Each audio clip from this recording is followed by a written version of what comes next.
Welcome to the Foundernomics Podcast. In this episode, I sat down with Heather Murray, LinkedIn superstar and founder of Beesting Digital.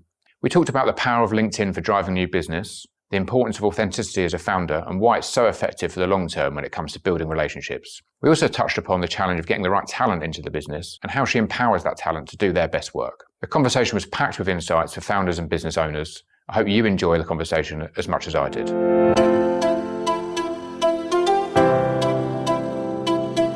Heather, welcome. Hello. I'd love to start by getting into how it's impacted you as a person, as an individual, shifting from being an employee to owning your own business. That'd be a great place to start. Wow. Yeah. What a completely different world that is. I think it's something I never really dreamed of being a business owner. It wasn't something I ever thought of really. But being an employee, obviously you have restrictions. You know, if you have ideas, you're kind of very, very limited. And then, you know, but the buck stops with somebody else. So you've got that kind of safety and security. But I think, owning my own business, it was just the world is suddenly my oyster and it seemed to fit my personality so much better. I was suddenly able to have all these ideas and execute them, and there's nobody going to go, oh no, not today, focus on this. And it just turned out to be the absolute perfect choice for my personality type. So I know the business has just hit its third birthday, so it has. Congratulations. Thank you very much. Happy birthday. I'd love to talk a little bit around the origin, I guess, of Beesting and you going into that, just because I know there's quite an interesting story behind it, so I'd love to hear about that. Yeah, of course. So there was kind of two reasons I started Beesting. So the first, I was made redundant from a job. It was COVID. It was June 2020, that's it, yeah. So it was one of those times where everything was all over the place anyway, and it seemed a good time to start something brand new. And I thought, everybody's forced to be at home. Digital world is rising. There was a lot of opportunity for people offering online services to those that normally wouldn't be online. So I was thinking, let's just give it a go. So that was one thing. It's probably quite, a story that happens for a lot of people. The other thing is I've run a charity for a few years, 3 years before that. I say it's a charity. It's a charity project. It's not registered yet. And I spent a lot of time raising money for that charity, and that was one of the main things. We work with isolated older people that have no friends or family, so we run these events so that they can socialise, and the police come, fire service come, ambulance people come, Lord Mayor comes. It's really, really lovely events, but finding that money, $2 or $3 grand a time, was really hard. So I'd be beg, stealing and borrowing, using things like LinkedIn, trying to get people like Marks and Spencer's to donate some money, HSBC, those sorts of people, and you get these dribs and drabs. But every single time I was thinking, I had to start it 9 months before to try and get enough money for the Christmas do, which is how it started. So I was thinking, wouldn't it be lovely if I had something that funded this itself? So it was its own engine. So I thought, actually, how about I start my own business and a proportion of the profits go to fund that? So instead of the usual founder story of I really wanted to run this type of company, I was thinking, how can I not beg for money anymore for my charity projects? And that's how it started. So since day one, we've separated out 20% of the profits, and that's funded. It was 1 in year 1, it was 2 in year 2, 3 in year 3, it's 3 in year 3 this year, in fact 4 across Birmingham and Bristol. So it's growing in a really nice organic way as well. And I know you do a big push at Christmas in particular. And I know you're basically putting these events on where what was the last count at the last Christmas that you put on meals for people and things like that? Yeah, so what was the last event? Yeah. So we normally at Christmas we do a 3-course sit-down meal for 100 isolated older people, carers too if they want to come, and it's just a lovely event that's really inclusive. We go and collect people from their homes because they've often not been outside of their houses for a while, or they might be a bit nervous, or they might have memory issues, and we drop them safely home again. So it's a really nice, safe, secure experience as well. And then they come to the community centre. Normally we usually hold it in somewhere really nice and accessible too. They have a lovely meal, they meet new people, they get access to kind of services that there is a little bit of a blockage usually with, like the police or the fire service. They kind of get to socialise, have a few drinks. We always include alcohol as well. It's surprising how much they drink. Everybody likes free booze. They come and they do that, and they get some gifts, and then we drop them home, as I say, safely again. And now that's extended out into an afternoon tea. We've got one on the 19th, so coming up soon. which is going to be really exciting. So like a summer version, and the idea is that we have in several cities, one every season, so people never have too long to wait. Because I've had many letters of people going, I can't wait, a whole year for the next one. Is there any chance you can do one any sooner? Well, I mean, that's about the most wholesome kind of founder story that I think I've heard for a long time. I think it's, for me, what's interesting is that obviously that's growing, and that's growing through the money you're making through the agency. Yeah. And in order to do that, the agency has been growing and growing. So I'd love to know kind of from that starting point what your big stress points are, and how they've evolved over that kind of first setting up in COVID obviously had its own challenges for a lot of people, and where you are now in terms of the things that you worry about, and I guess how you get through those things. Yeah, so I think it was a lot easier at the beginning, I'd say. That first year, it was all new, everything was so exciting. And of course, when there's just sort of you, or maybe just a couple of you, it's quite easy to make money. You can do really what you want. Everything's from scratch. So I found that first year just pure thrilling. And the troubles, not trouble though, but the stresses started to come, I think, as expanding out the team and finding the right people. And that's, I think, a problem that has come. It's grown as we've grown. I know we're still only very tiny, but we work with a sort of a hybrid model of employees and contractors. And I think on both sides, it's really, really difficult to find those right people. So for employees, people that fit the culture, that can match the pace, because, we are growing 100% every year. Obviously, that's going to slow otherwise, who knows, we might do, might carry on.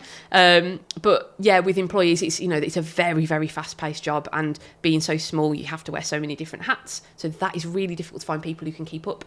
And then with contractors, it's just finding the right level of talent as well. There's a lot of contractors out there. I've got no experience in recruitment whatsoever, and I think a lot of founders have that same problem. Yeah, absolutely.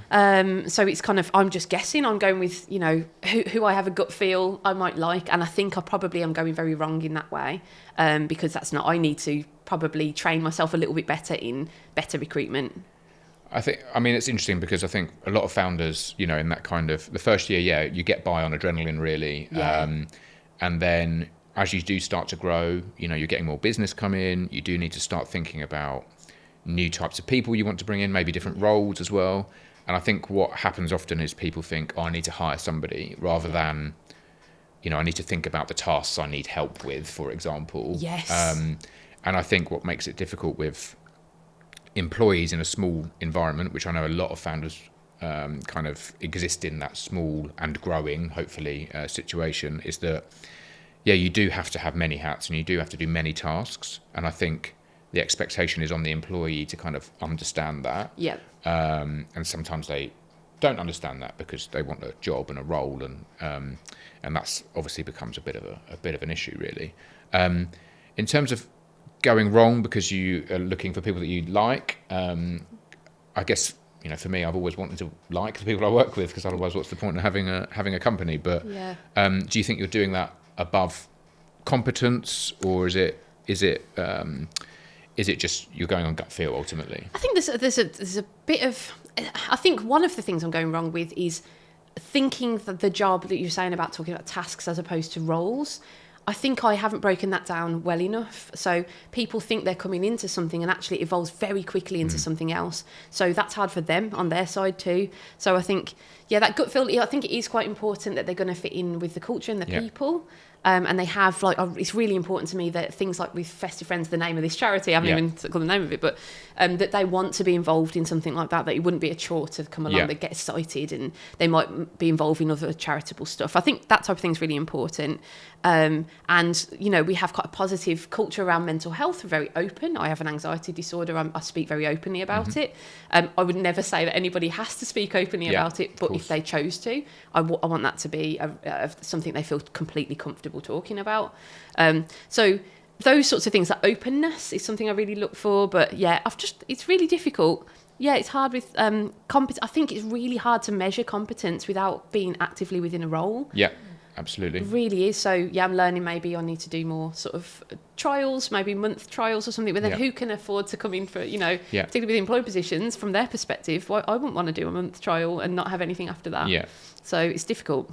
I think also that leads quite nicely into when you're looking to resource a business, it's making sure you've got the revenue in place so that it's not kind of a kind of up and down revenue situation, and it supports comfortably having patience and time with people to kind of learn a role or move the roles around. How do you manage, I guess, the influx of work and kind of keep that in a smooth way? I don't. That's the answer.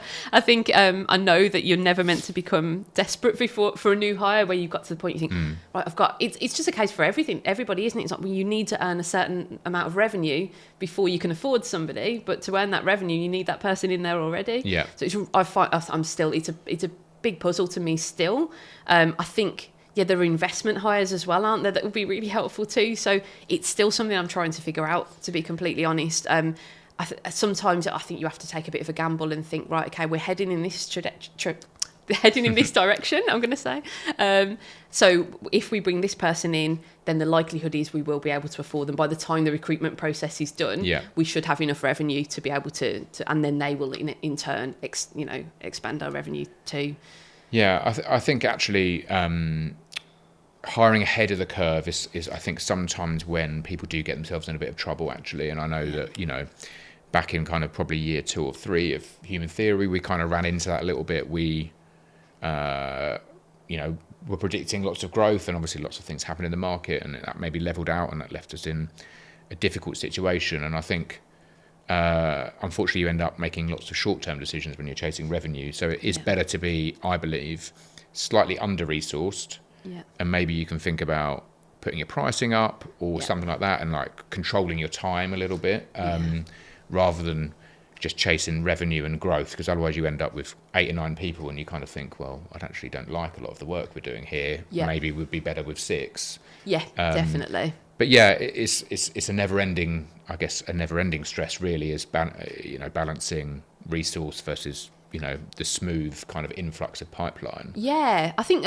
something I'm trying at the moment is, instead of trying to replace the senior people, it's actually bringing support in for those senior people. So when we started to write down our tasks, and again that task-based thing that you said, is when we break down, I've got a strategist who is non-client facing. She's absolutely amazing with data, and then I have a client-facing account manager, stroke ops. It's all these dual roles, isn't it? Everybody does about 5 different things. But when you break down what they're doing, about 50% of what all, including me, is admin. And we should not be putting things on Canva. We shouldn't be scheduling posts. There's so many things, filling in spreadsheets, even quite a lot of data analysis. We don't need to be doing that. So where I'm going the other way, so I'm trying to find support for our people instead. And I think we could probably double in size with the correct level of support, rather than have another senior hire at this point. So, and that admin support being a contractor. So that's the route we're going down the moment. Yeah, and actually I think more and more we're seeing a lot more of that, which is freeing people up to do the kind of really value-adding expertise that they're bringing to the table, rather than, as you say, filling a spreadsheet in or uploading something to Canva, or making little tweaks to something that maybe it takes longer than it should. It's often the fun stuff though, isn't it? Like people think, I shouldn't be doing this, but I love editing a video, or I love putting Canva images together. I'm not very good at it, and it takes me 3 hours out of my day. Well, that's what I spent a lot this morning doing as well. So absolutely. I think that's something I would definitely say to any founders listening, is that looking at those admin tasks that are kind of low value, when it comes to revenue generation or whatever that might be, those are the things I think you need to kind of look at and think, that's a low priority task. And as a result, those are things to offload elsewhere to free people up to do the kind of higher value generating tasks, I think. And it's empowering for your existing staff as well. You think, when I was younger, the idea of having an assistant, it makes me feel really important, and really allows me to upskill as well. I've got time to train, I've got time to invest in other things, and I think it's a really good investment into your more senior people too. Absolutely. Which is very important when you've got such a small team. You've got to make sure everybody's feeling very nurtured. Very much so. So I want to talk a little bit about new business, which is obviously the key to kind of driving that revenue into the business. And I know it's something that you've got a background in, but also I think you do a lot of new business really well. I guess there's 3 things I'd love to touch upon, and we'll start with the first one. But the 3 things are, I think you obviously, you are recognizable from LinkedIn, as we have talked about a few times. You use LinkedIn incredibly well, and I'm sure there's lots that people would want to know about that.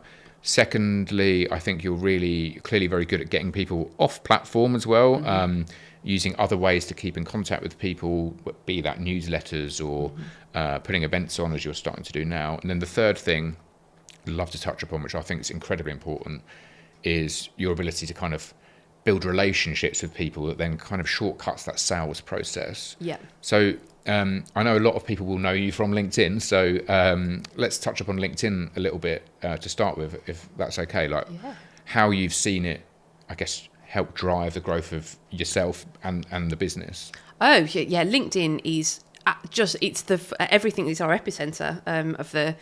And love it or hate it, it works. It definitely works. So I started off using LinkedIn actually weirdly to contact those people back in the day to get money to fund my charity projects. So I thought I can get straight to the head of CSR at Marks and Spencer's, directly to them.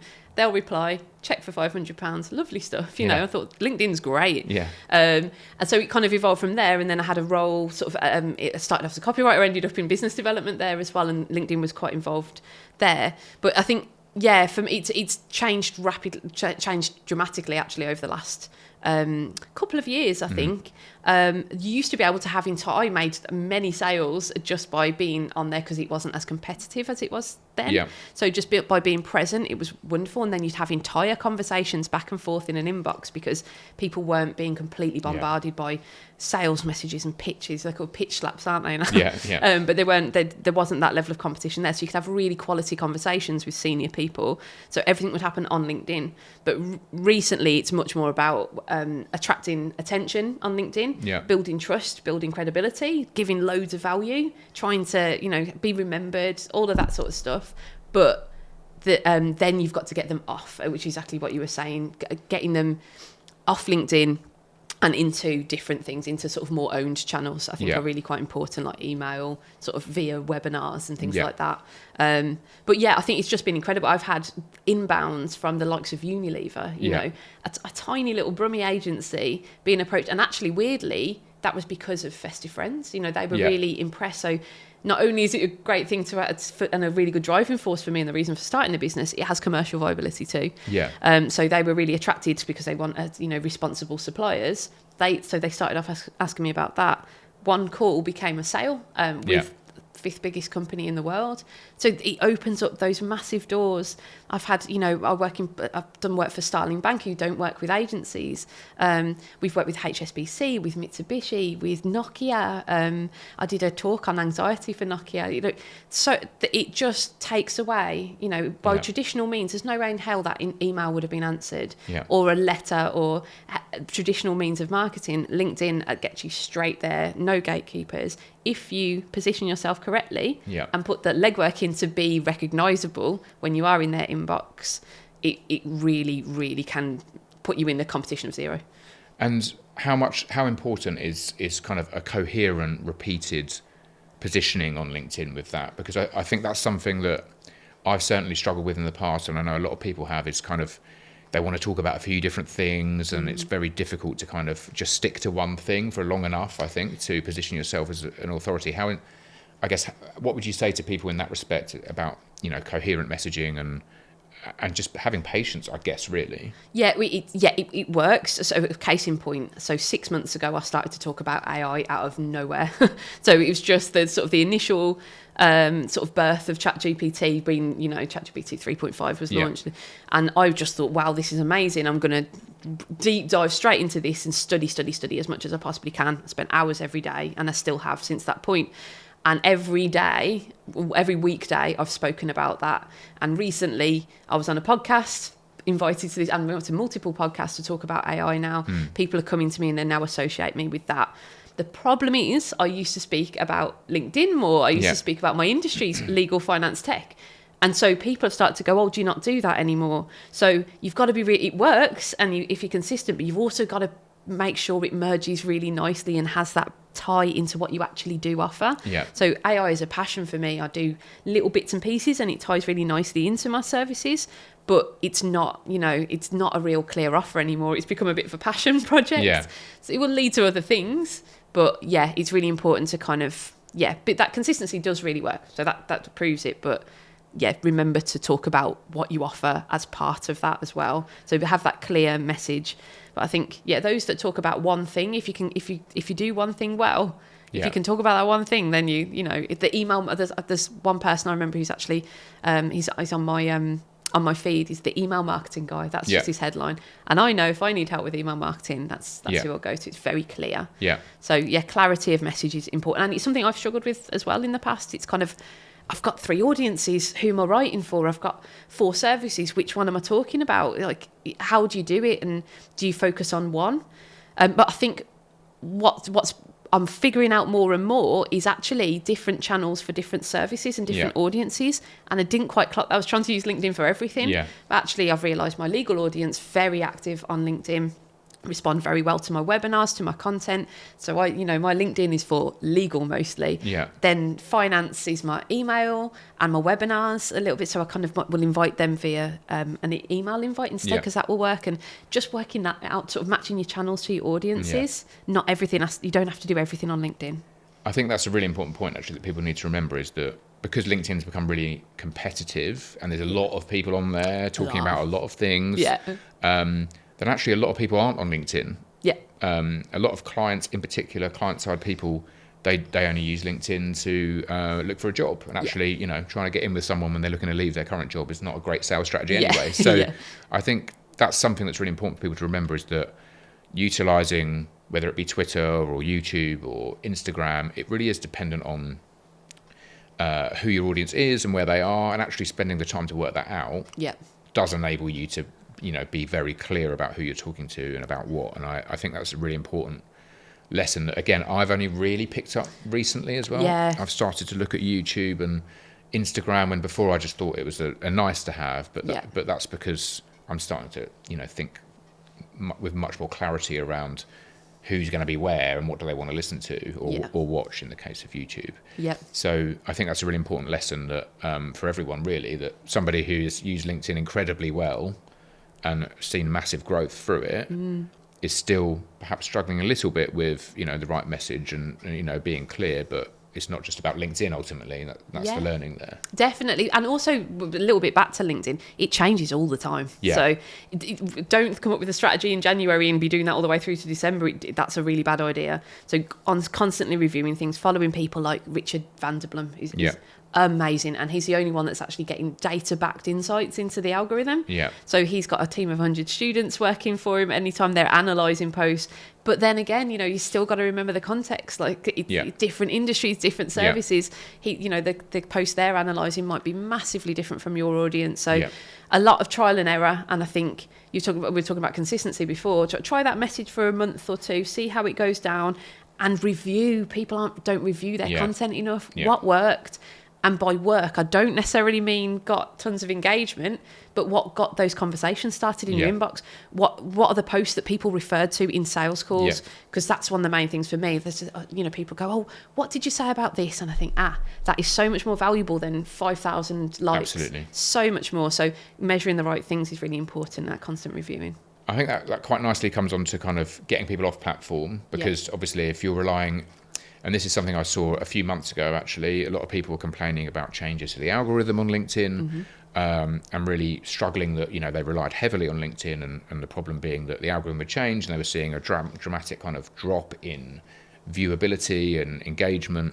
And I think that nicely shows you the importance of getting people onto an owned channel as soon as possible. Yeah. So I think you do newsletters really well, and it's something that I've signed up to a couple of your different newsletters that are slightly different, but like interesting in different ways as well. So I'd love you to talk a little bit around your strategy there and why you use email newsletters and things like that, why that's one of your go-to channels. And I know you use webinars as well, so I'd love to know a little bit more about that. Oh, so newsletters, I just thought it'd just be as valuable as you possibly can and as easy to read as you possibly can, because I have 3 or 4 for each topic, 3 or 4 newsletters.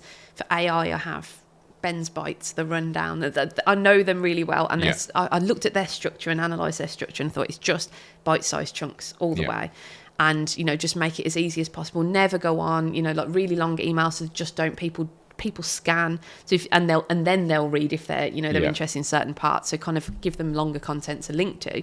But I think that just offering pure value, never asking anything in return. So I try to very, very rarely sell anything on a newsletter. It will usually be, here's a free webinar, here's something I did before. Mix up the formats as much as possible. So I'll do a little video, a little screen share of here's me trying this tool. Writing conversationally as well helps, I think, and just writing quite literally as I think, and just kind of putting those little brackets, those little thoughts in, and it kind of softens everything and makes you stand out a little bit more. But in one of the cases of one of my newsletters, I do this thing called the LinkedIn Tidbits, Tuesday Tidbits, which is just having a little break at the moment, going to come back.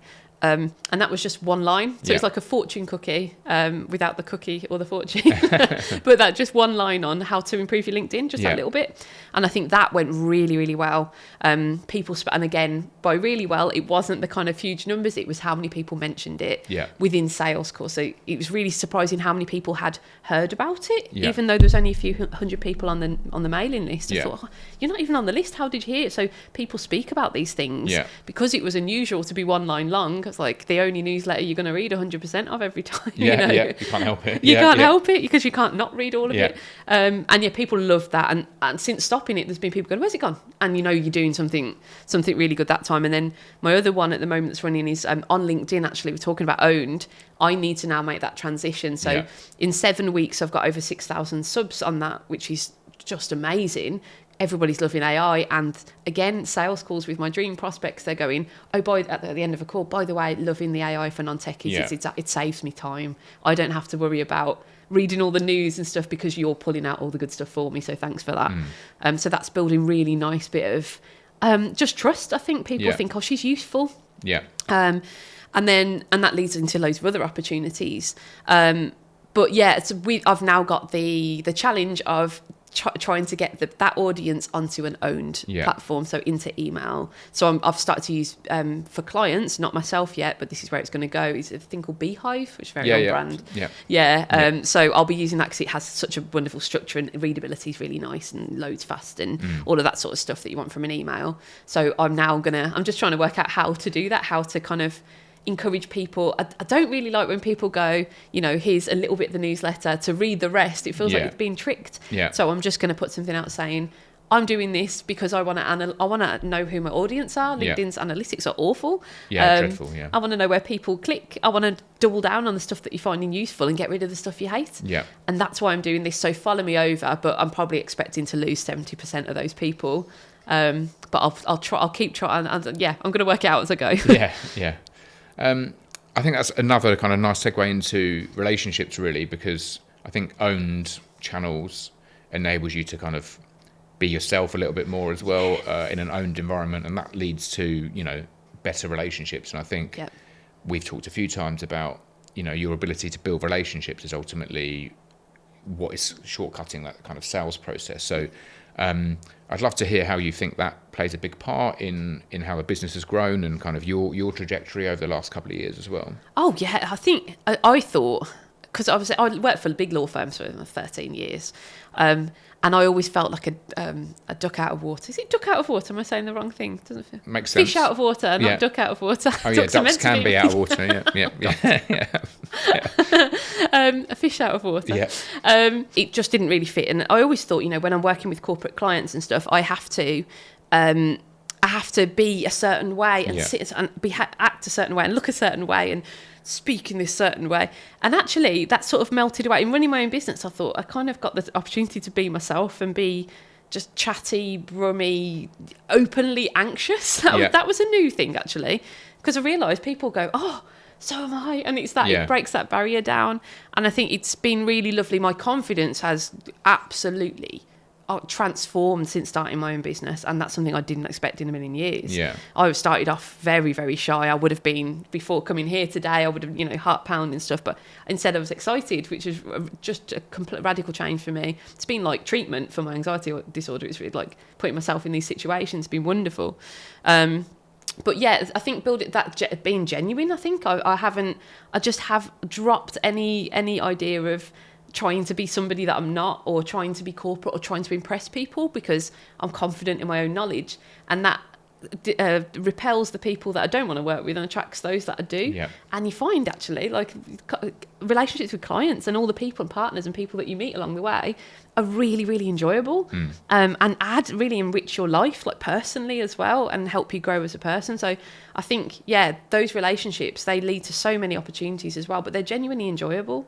Would that be one of your big pieces of advice, I guess, to founders out there, really, because there is a big kind of thing out there about how an entrepreneur should be, and I think even people that use the term entrepreneur, in fact, have this kind of view of what that means and what they're kind of positioning themselves as.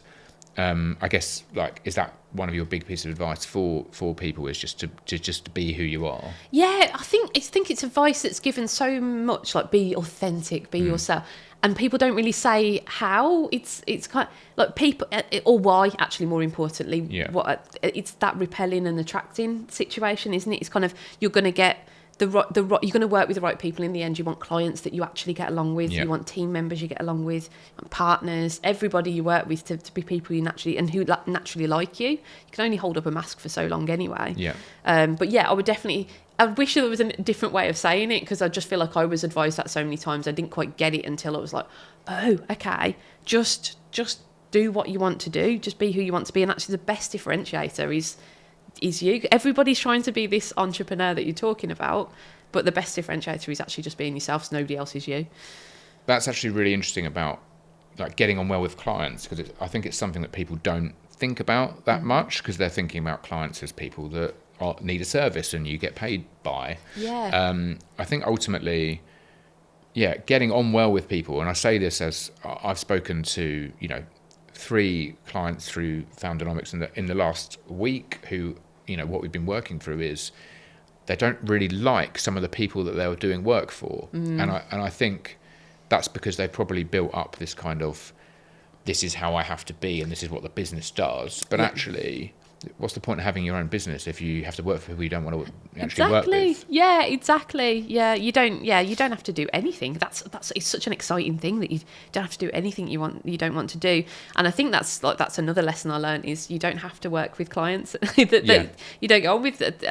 Not sacking clients. People call it sacking clients. That feels a bit harsh, but you can end those relationships yourself. I always thought, you're there, you're stuck, and then I've learned to kind of pick and choose, and if somebody isn't keeping up their half of the bargain, you can end that, and it's such an empowering feeling. Yeah, it really is. That took me 2.5 years to get there, but like only about 6 months ago to kind of realise I could do that. But that's another thing I think people don't quite realise when they first start out, is that you don't have to, if somebody's not treating you in a respectful way, you don't have to continue that. You're not stuck.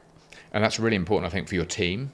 Yeah. Because it's easy to kind of turn a blind eye when you've got other people doing the work, and the client maybe isn't great, but it's really about treating your team with respect there as well. Yeah. Because that person who isn't treating the business well is not treating the people well, and I think that's just good care for your team, truthfully. Absolutely. Yeah, definitely. And it would be the same if there was a bad team member as well. You have to treat, make sure that you're maintaining that balance. Yeah. I don't want my especially for such a small team, I don't want them to have to deal with people who aren't going to speak, get very defensive. I think that's another thing that I've learned, is that you absolutely adore your team.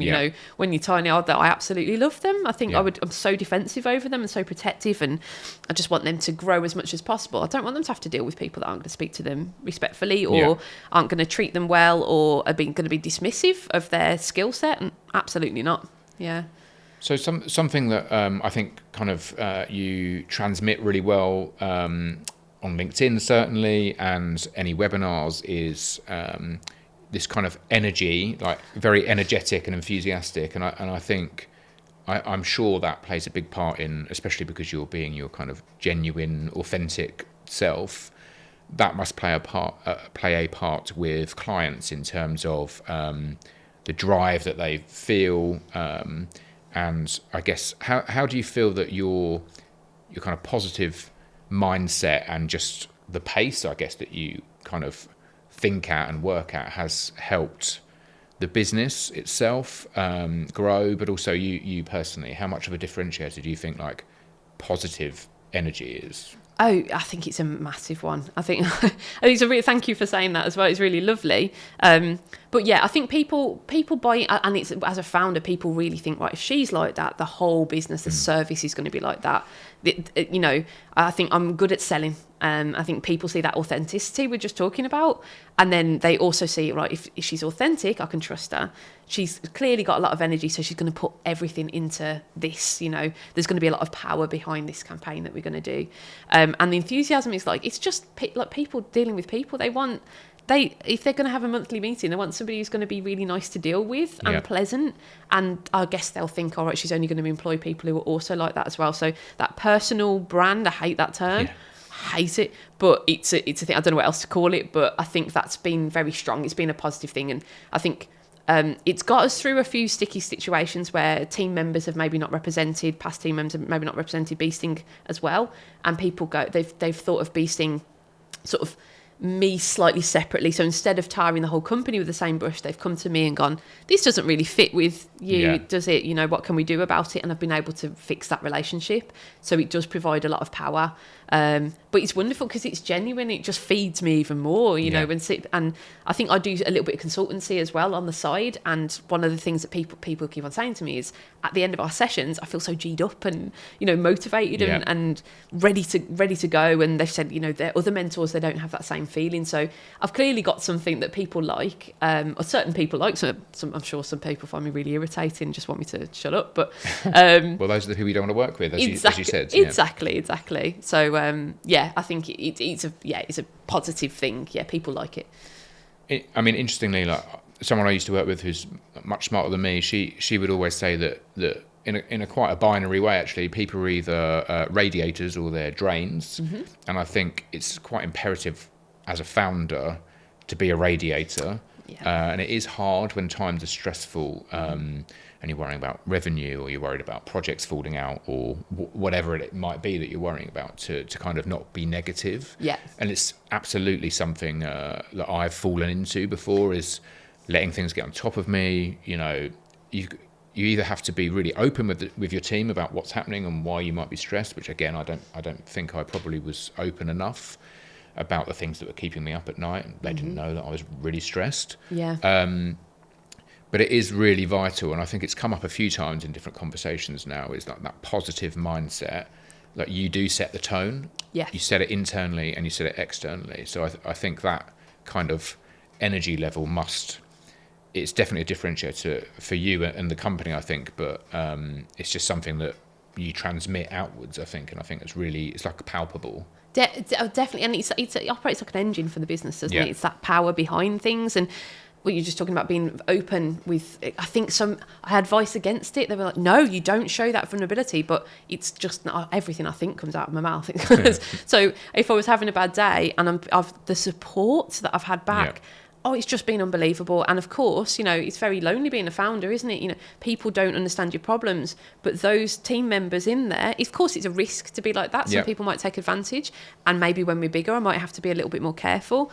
But because there's only the 3 full-time employees at the moment, the overwhelming support I've had when I've been feeling down, they've picked me up. They've been the one reflecting that energy back on me, going, do you remember how excited we were about this? And they've lifted me up every single time. And it just bonds us even more. Yeah. And I think I would never in a million years think I would get that support level from my own team. Yeah. It's a circular thing. It's just really, really wonderful. And that comes down to the culture again, like we talked about at the start, really, I think.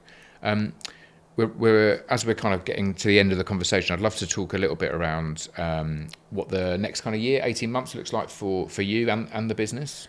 I've got that shiny object syndrome at the moment. I want to do everything. I want to take over the world. But yeah, so I'm doing more, again, that awful term, personal brand, but I'm doing more as Heather as well, alongside things, because of what we're talking about. I can see that is a thing. And Beesting is this, I say, it's a kind of it's almost separating itself a little bit, which I think is wonderful. It's like a self-sustained thing. It's not quite yet, but that's where I would like it to be. So I've got my own projects in my consultancy. I've just launched a course, and I've got lots of ideas around training. So I do a lot of training, webinars, big thing as well, masterclasses, that type of thing, where I get to actually engage with people, which is something that I really, really enjoy and goes very well generally. And then we've got Beesting, we're kind of moving more, so much more work in the legal industry. We've got exciting events, in-person events is something I think it's the sort of the anti-AI, we have these tsunami of content, identikit content coming, loads of personalised stuff digitally. You can't really beat an in-person event for effectiveness. Yeah, absolutely. So loads more of that. We're going to do breakfast, legal LinkedIn breakfasts, things like that, and just get in front of as many people as possible. Plus, we've got a great client who's flying us to Miami in November. It flew us to Madrid, and all expenses paid. It's wonderful. Brilliant. So we get to talk to a room of professional services people from all over the world there, and that's something we're doing a couple of times a year as well. So that's really exciting too. So it's what are we not doing at the moment? And I think that kind of it's so exciting. It's such an exciting thing. Although I do need to probably get a little bit of focus. So I guess with everything that's planned, who should get in touch with you and the business and why? And I guess how should they get in touch with you? What's the best way to get in touch with you? LinkedIn. Every single time. Ignore our website, it's not ready yet. But LinkedIn is definitely the best way to get hold of me. And just pop me a message. I will eventually. That my message inbox is crazy, so it takes me a little while to get back. But LinkedIn is a great one. People to get in touch with anybody in legal, finance, or tech are absolutely brilliant. Plus, I'm doing a lot of more work with other agency owners who are just. They see all the stuff going on with AI, and they're thinking, how can I possibly keep ahead of this?